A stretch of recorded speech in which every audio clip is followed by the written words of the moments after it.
Suite c'est quoi? Ouganda va comprendre que pour le président Félix, pour un statut comme en 2020, Félix va imposer et puis à le président Ebele de l'Union africaine. Entre autres, il y a raison de SADC, il y a raison de CRGL. Il y a un moment où pour l'instant, mais c'est déjà trop tard. Parce que le rapport où Lambert Mende appelle ça qui dans le Congrès américain, Mende est de retour. Mende a lobby clair. Nous, FCC, ancienne majorité parlementaire, nous sommes coupables na ONU surtout et ça la République démocratique du Congo. Na kansi mututu à la intervention ya honorable Lambert Mende na aéroport international Anjil dans outil potoyer. À lobby nous sommes coupables de travailler qui mabé. Alors c'est le moment de payer sa présence au hasard on a chance. De tirer poids pour mandat au à la réussite. Pourquoi? Parce que le gouvernement est bimi. Et c'est un gouvernement de coalition. Succès on a et qu'on allait à féliciter, mais qu'on allait succès à peuple congolais. Alors à Tamboli na États-Unis, partout accueilli, parce que président Félix, président c'est Félix, il n'y a pas le nom d'autorité morale. Alors comme nous sommes ici, nous allons tous, nous devons se soumettre à lui parce et obéir à ses ambitions. Oye à lobby toto sayango. Ceux qui te cité en lui ouvrant les choses, toko la coupable, peut toko zanga et si ka koche la makolo. IDPS viva. Wana rapport ya compte rendu ya honorable Lambert Mende Azana Kinshasa. Pourquoi Mende Akimaki? Mende Akimaki, il y a eu une réunion et Salemaki na Kingakati. Réunion de Salemaki na Kingakati, il y a eu qu'un seul homme à Télémaki à Zouaki parole. Il y a quand même sa cabine la vérité. Il y a quand même sa vérité. Moi je connais son père. J'ai travaillé avec lui. C'est un homme de principe. Moi je n'ai pas aye na ba principe na yango. Lokola bandi boy, toti kaye, eza trop tard, biso moko mututondimaki possédé. Ceux qui sont fort, donc tu as imposé Chadari. Mais le gars qui est fort, tu es impuissant, tu qui Félix Abimi, tu qu'il a étant. Puis peut se préparer 2023. Tu as sa visionovi Moussous. Mais le gouvernement est bimi et c'est un gouvernement de coalition. Tu peux s'obéir, tu as oye à lobby. IDPS viva. Sikoyo, côté FCC, pédale si quoi nango. Et Tikalika Ganini.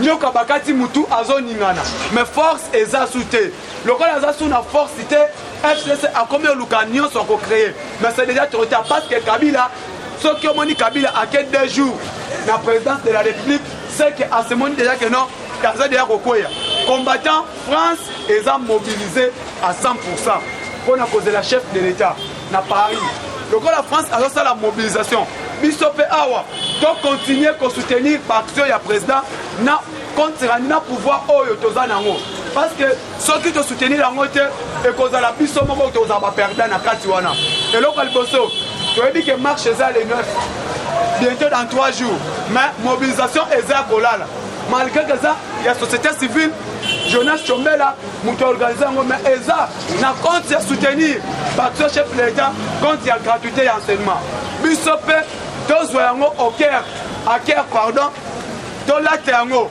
eza action ya mokonzi na biso tangu Jonas Chombela kobima na toute société civile on a soutenir gratuité enseignement combattant petos à la ebele na kati ya eloko wana to bimi to soutenir yango et comme ma marche de santé au CLC à Salaki au moment tozolo baboye bande ko na biso Senko o aza président Senko azalaki na réunion akutana na chef de l'État pour à propos il y a batuerie aux salema na ville à Kinshasa il a soulevé qui point à lobby côté bande ko na biso ba motocycliste oyo il y a lobaki président PC de réponse na ngo à lobby tu as trouvé solution pour na eloko wana il y a ba motocycliste parce que il y a un des partis politiques ba continue na kati wana pour na soutenir ba bêtise ya batuerie mais calamité eloko wana ekosila au moment où le biso susu de konabiso ministre ya Petinti Augustin Kibasa aza interpellé na assemblée ba conseiller motion de censure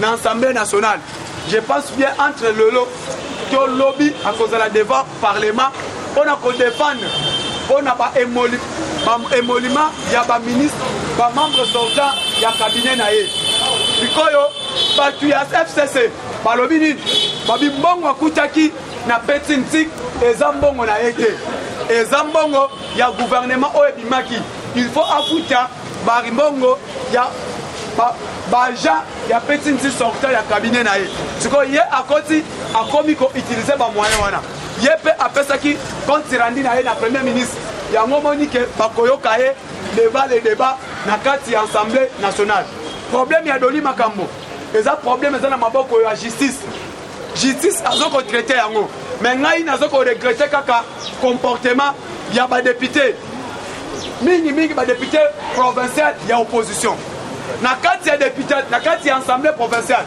les 38 députés IDPS aza na bango au moins 12 MLC baza 6 ensemble baza 3 soki tosangisi 12 plus 9 epesi 21 sikoyo bake na question orale et débat balongola Doli Makambo humilité pour justice azoye définitivement tokei tokotake non 20 baboyi Doli Makambo balongola ye qui veut dire na opposition bana kati ya eloko wana IDPS viva yango moni regret peuple congolais combattant badepute na biso eza mawa mingi kala mingi te 2023 ezoya bakodefine awa bakoya lisusu baya bovote bango mais tala comportement ya bandeko na biso badepute oyo basali na assemblée mais dire eza te dossier eza na justice soki alobi législatif asalaka susu eloko moko te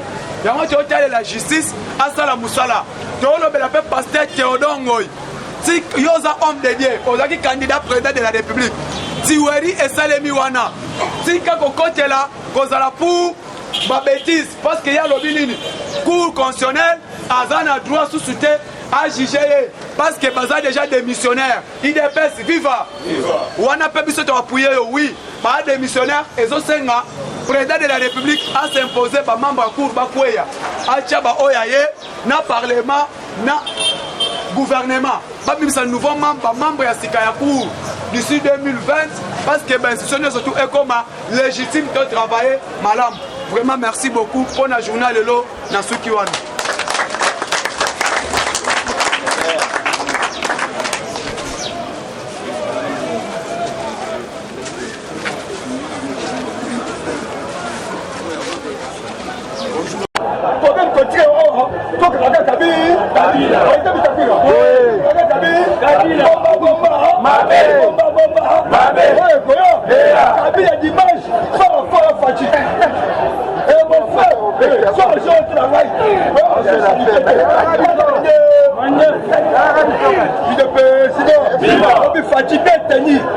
la FARDC américaine et vendre ma photo et à l'objet. On voit en photo. Détenez ma soda.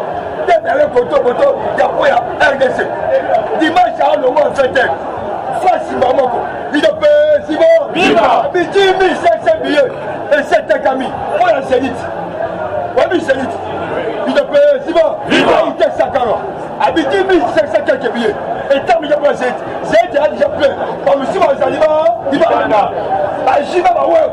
Même on a regretté. Nous m'avons monnaie. Ouais, nous m'avons monnaie. Très bien. Caramouana. On est sur une télé en France. Ça garantit en mer au Sani. C'est moi pour y avoir écouté ta conseil. Oh, maintenant pour me dire, elles atteignent des lits. Il y a encore moyen. On finit pas. Vas-y. Il a payé, c'est bon. Il va. La fête est intéressée. Yo, vous trouvez, on a quel bar. On a quel pote rouge, on a quel la banane pour le barrer. Dimanche, Vanda, c'était pour affecter. Il y a intéressé. Au moins, il fait il a fait, c'est bon. Viva! Bobby! Ça arrive à avoir s'habiter. Après, on va dans le été. France!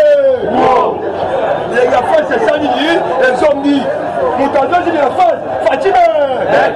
Il a fait, c'est bon. Viva! Kabi a commis Baba. De quoi chef de l'État? Moi, je ne vais pas te dire. Je suis allé avec eux dans le mécanisme. On a eu encore. Il y a un maillot. Ah ouais! Oh, quoi? Kabi a mangé au Chiquitigo. On peut dire un peu. Et pas papa. Là, c'est. Et papa. orienté. Le fait la joie soit scellée. Est-ce qu'il y a pas de joie? Non, mais mais la cimetière. Il faut la joie. La mère habitée, président, soyez la orienté, la mère orientée. Dimanga, conseil de stratégie sur l'État. Habitée, président, il y a pas de cabinet installé. Fanny Saé, le boy maman a habité France sur un boulot. Dans le solo, est-ce que papa, et ça y est, à bientôt, un peu de fatigue, frustration.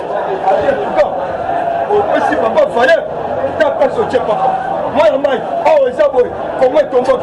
Et quand c'est ton boc, Babylon en 2023, il y a un mécanisme, hein? Et non, on n'a pas été là-haut. La mission maintenant signature, il y a FCC, il y a Cash, Abou, bien, et le mandataire, nous t'en nommé Zangaï. Et ça, yo,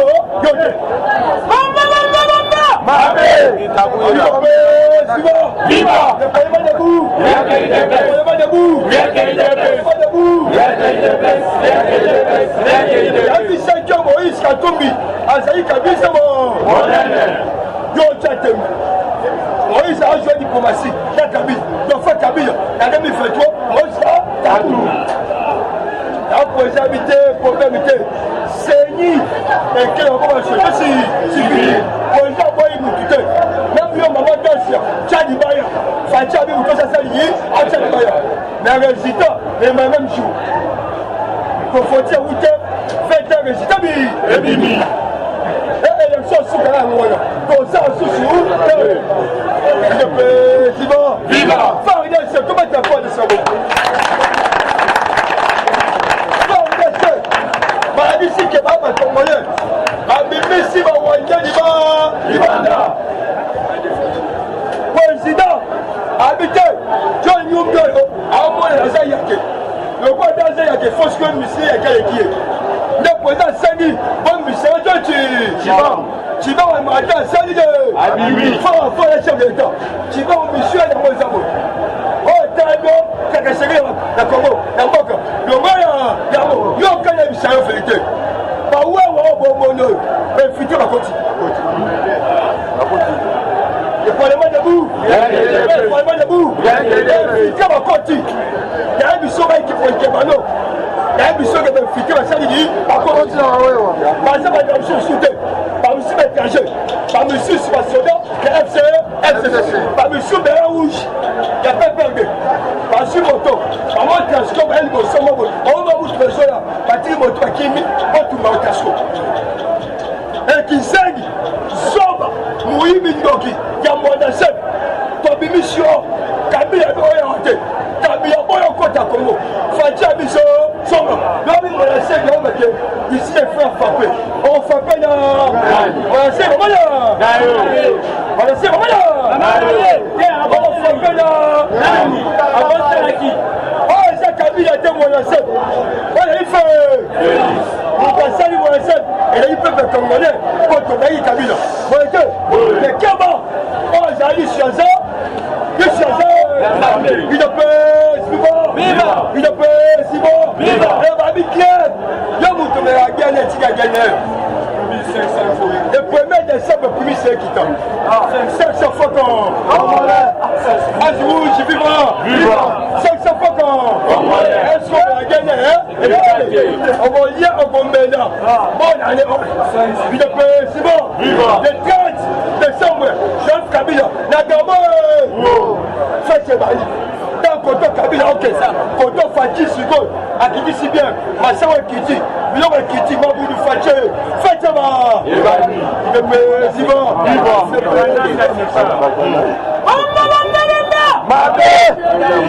Il a fait, c'est bon.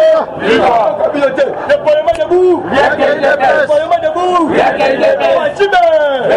Fatima. 2023. 2028. 2033. 2048. 2043. 2050. C'est bon. Kimbuta Robaki, Kongo Kobongade, Bakomesana. Vous l'avez dit, vous n'avez pas un lobby, c'est moi qui va le faire en faire. Là, vous n'avez pas un lobby, c'est l'État. Il y a un seul lobby. Quand on m'a dit c'est yo Betakara, que voyons une solution comme ça. 500 fois, comme on peut pas chef d'État. Donc il a 11 heures. Fatiati, tenir un soldat. Merci beaucoup à quel venu, on a fait le fesse. Fatiati, tenir un soldat, bien verré, coton rouge. Il y a des vraiment Fatiati, c'est super rien. Application. Qui goûte à l'obaki, pour me regarder. Abomé Sana. Qui goûte à l'obaki, pour me regarder. Commissariat, Fatiati, c'est pas un seul moyen de voir qui goûte à l'obaki, pour me regarder. L'obaki, pour me regarder. Fatiati, pour moi, après ça, on a jamais. Fatiati, pour moi, après ça, on a jamais. Il est président. Bati banda e otonga komo e ayolela otonga komo ayolela banda e otonga komo e ayolela banda e otonga komo ayolela yo ayolela yamba facha yo ayolela mande Bangomezana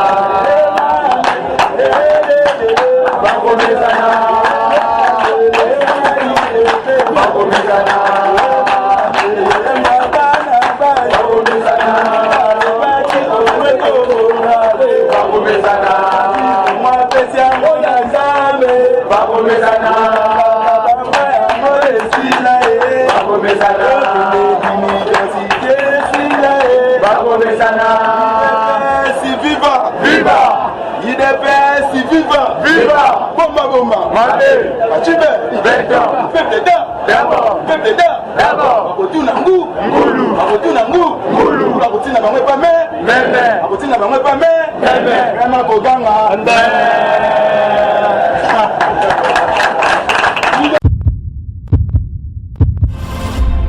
Eshima, votre magazine qui bat au rythme de l'actualité. Une réponse à vos besoins en information, un éclairage dans divers domaines. Impartial, documenté, instructif. Eshima au cœur de l'info. Retrouvez la nouvelle édition. Exclusivité. Sakumbi Molendo, le réformiste qui vient stopper l'hémorragie, suspension des fonctionnaires peu intègre, numérisation des titres fonciers et climat de confiance avec les collaborateurs, le nouveau gestionnaire des terres congolaises fixe les nouvelles règles de jeu. Focus, Lambert Mindi, Omalanga, le souverainisme comme un dogme. Redressement délaissé, Tomaluaka Losenjola, l'homme de la situation. Dossier Eshima, fini les vacances, vive les rentrées. De la politique au judiciaire, en passant par les scolaires, les derniers trimestres de l'année 2019 en RDC est décoiffant. Économie, BCC, un cadre des rétrocommissions et détournements à passer au peine fin. Découverte, Claude Ibalanki et Colomba, les coordonnateurs du MNS au centre de l'action de Félix Tshisekedi dans le Grand Lac. Les dialogues et pourparlers en RDC qu'en tire le peuple. Tubaou, la clé de la mythologie kassaïenne. Retrouvez l'intégralité du magazine Eshima dans les kiosques. Eshima Magazine, un nouveau standard d'information.